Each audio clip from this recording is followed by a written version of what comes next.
This deep dive is powered by Growth Suite. Growth Suite helps you to run smart discount campaigns on your store.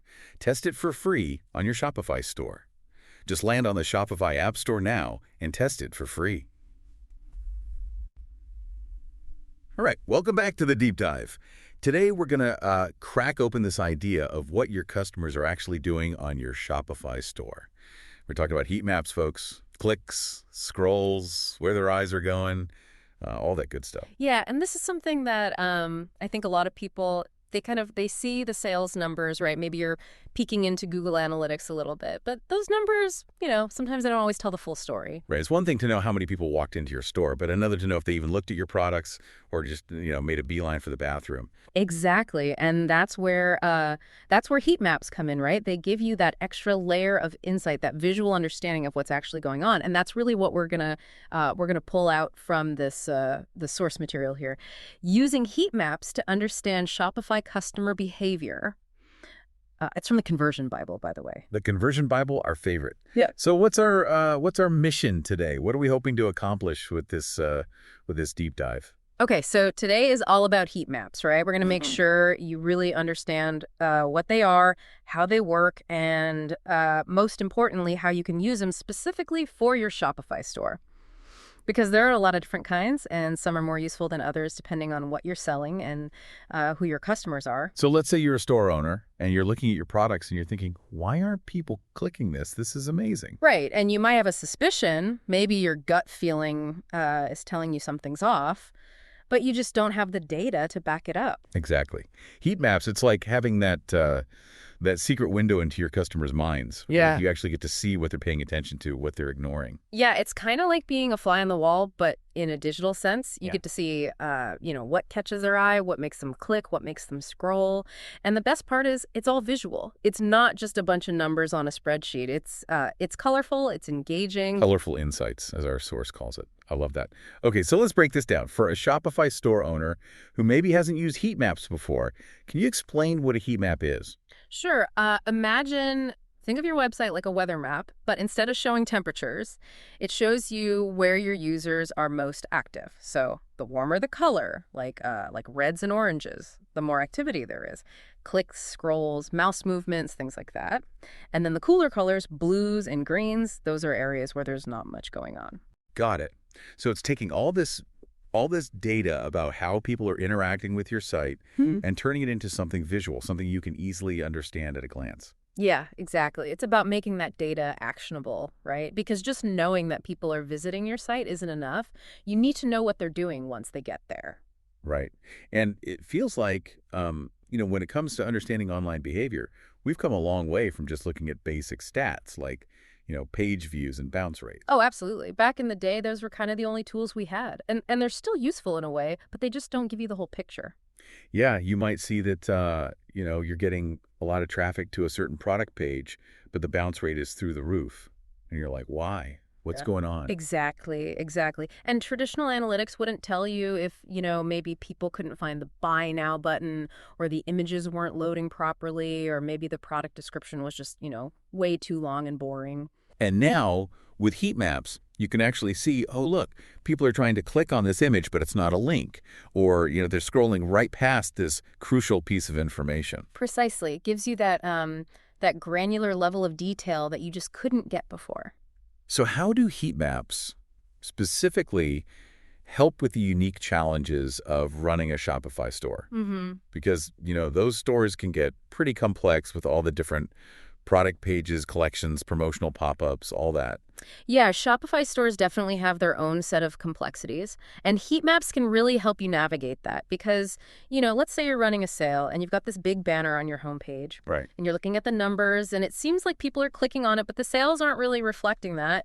With a heat map, you might see that, people are actually clicking on the image next to the banner, but it's not actually a link. So they're trying to get to the sale, but they're hitting a dead end. So frustrating. And you would never know that without a heat map, right? Right. Or maybe you've got a really important call to action button like add to cart or learn more, but it's getting lost in the visual clutter of the page.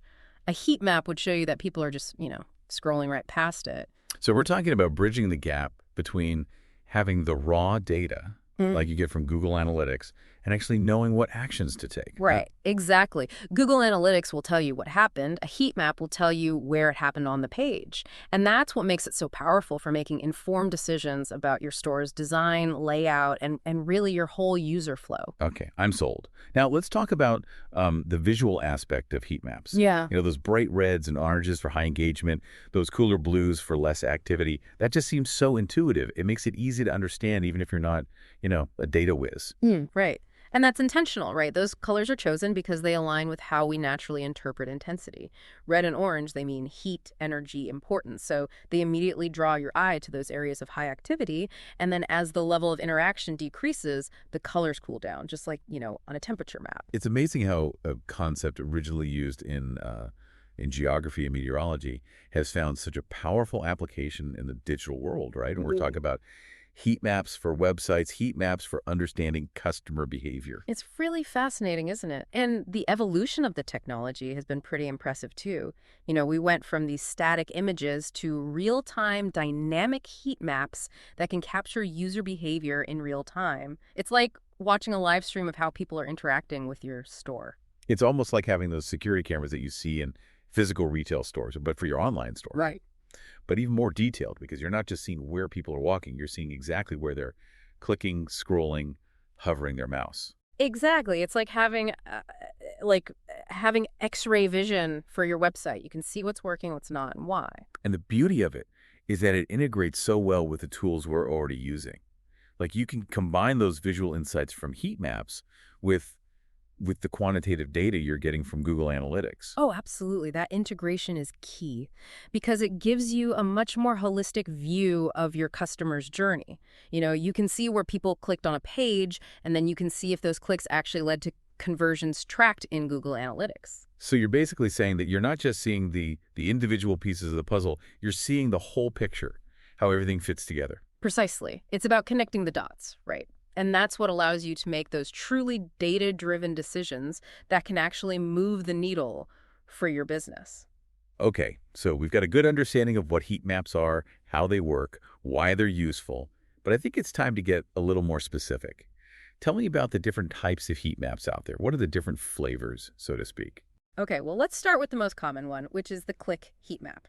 As the name suggests, this type of heat map shows you exactly where people are clicking on your pages. So you can see which buttons are getting the most love, which links people are actually clicking on, that kind of thing. Yeah, exactly. It's incredibly valuable for seeing which elements are attracting the most engagement. You can see if people are clicking on your product images, your calls to action, even things that aren't actually links, like, maybe they're trying to click on a product image thinking it will zoom in, but it's not set up that way. That's a good point. You can actually see where people are getting frustrated, where their expectations aren't being met. Exactly. And then you've got scroll heat maps. These show you how far down the page people are actually scrolling. Okay, so if you've got a really long product description Yeah. and your call to action is buried at the bottom, you can see if people are actually making it that far. Precisely. You can see if people are dropping off before they reach those crucial elements. And then what about those move or hover heat maps? I always found those to be pretty interesting. Yeah, those are great for understanding attention, even if it doesn't result in a click. So they track mouse movements, basically. And they can give you some insights into, what's catching people's eye, even if they're not clicking on it. So it's almost like a digital version of eye tracking, right? Mhm. You can see where their gaze is going on the page. Yeah, exactly.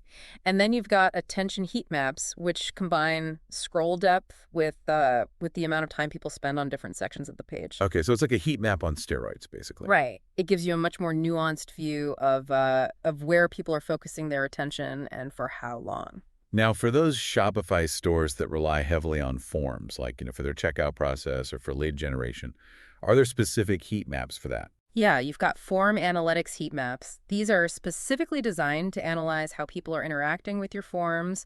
You can see which fields are causing people to hesitate, which fields are frequently left blank, all that good stuff.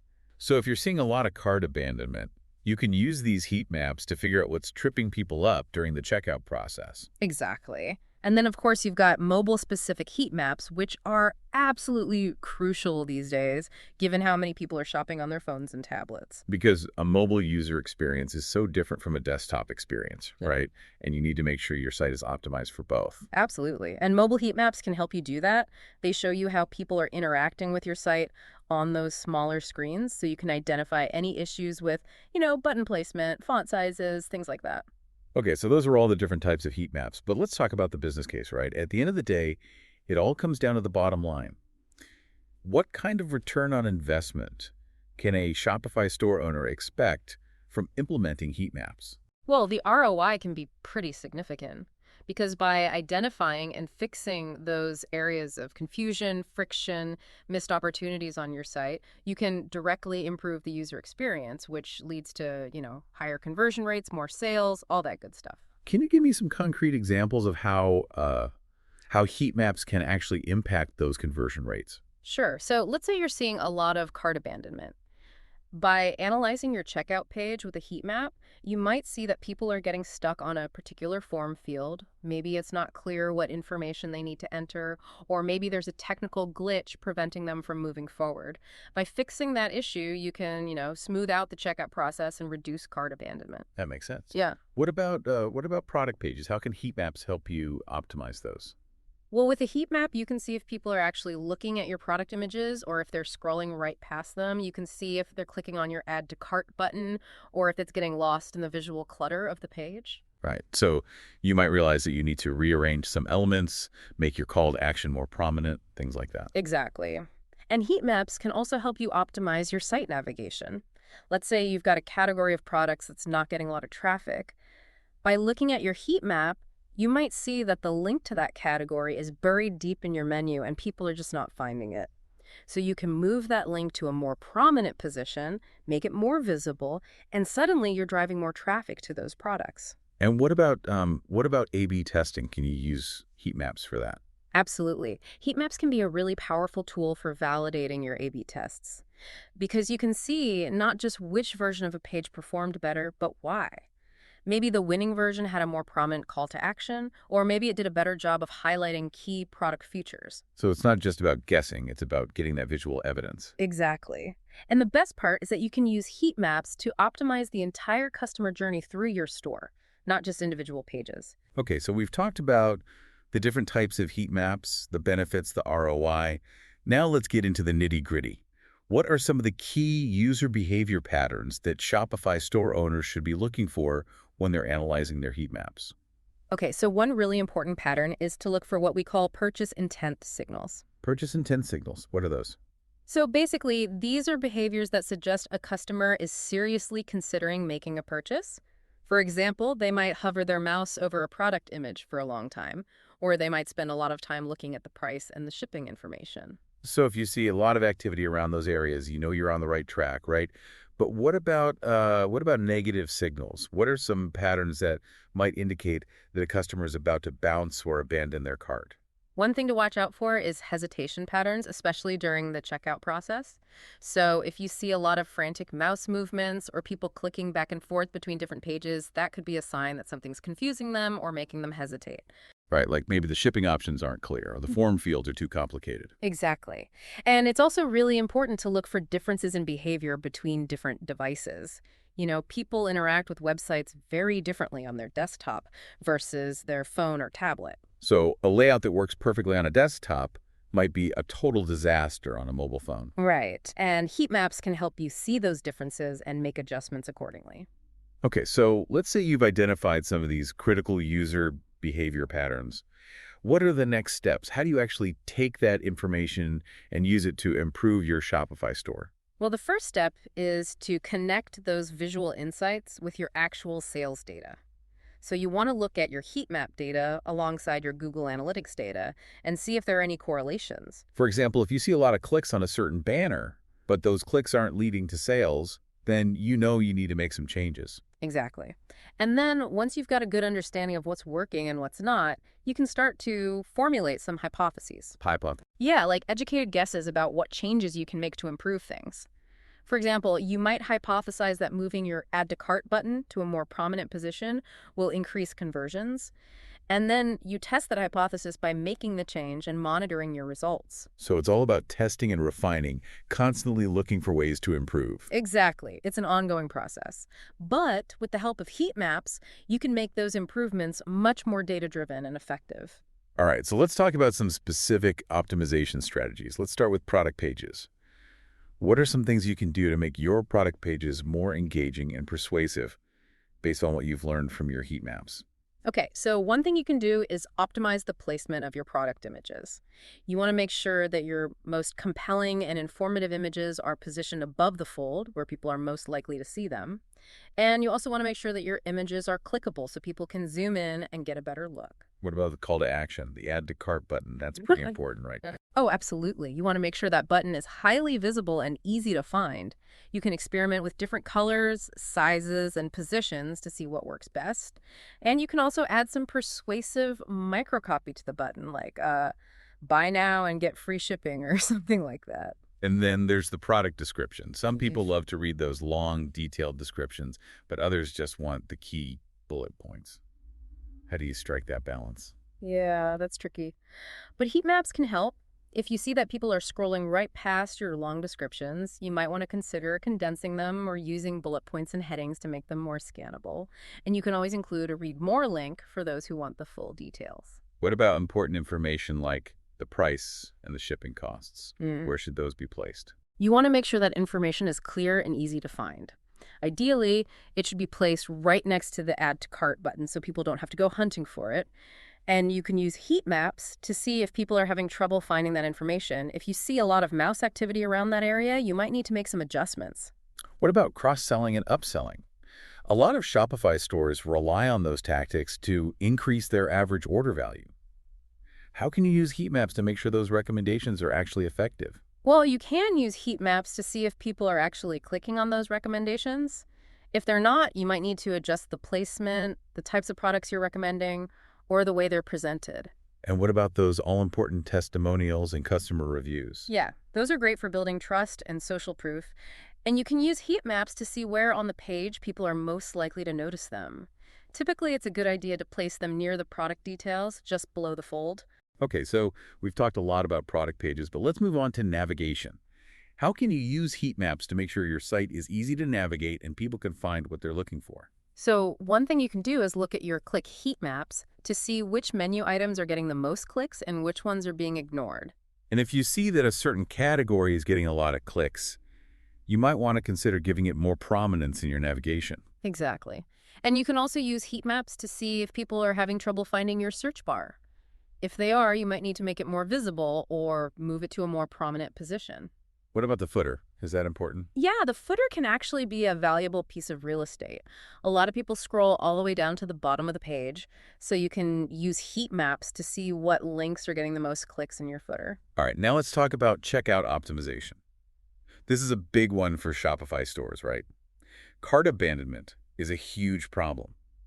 How can you use heat maps to reduce cart abandonment and make the checkout process smoother? Well, one of the best things you can do is use form analytics heat maps to analyze your checkout forms. Right, those are the ones that show you where people are hesitating, making errors, abandoning the form altogether. Exactly. So you can use those heat maps to see if there are any fields that are confusing people or if there are any technical glitches that are preventing people from completing the checkout process. And you can also see if people are abandoning the cart at a certain point, like maybe they get to the shipping options and suddenly decide to back out. Yeah, exactly. And then you can investigate why that might be happening. Maybe the shipping costs are too high, or maybe they don't like the available shipping methods. So you can really get granular with those form analytics heat maps, pinpoint those exact points of friction. Precisely. And the beauty of it is that once you identify those friction points, you can usually fix them pretty easily. You might just need to clarify some instructions, tweak a form field, or maybe offer a different shipping option. Okay, so we've talked about a lot of different ways to use heat maps to optimize your Shopify store. But I'm sure there's still some people out there who are thinking, this sounds great, but how do I actually get started? What tools do I need? How do I install them?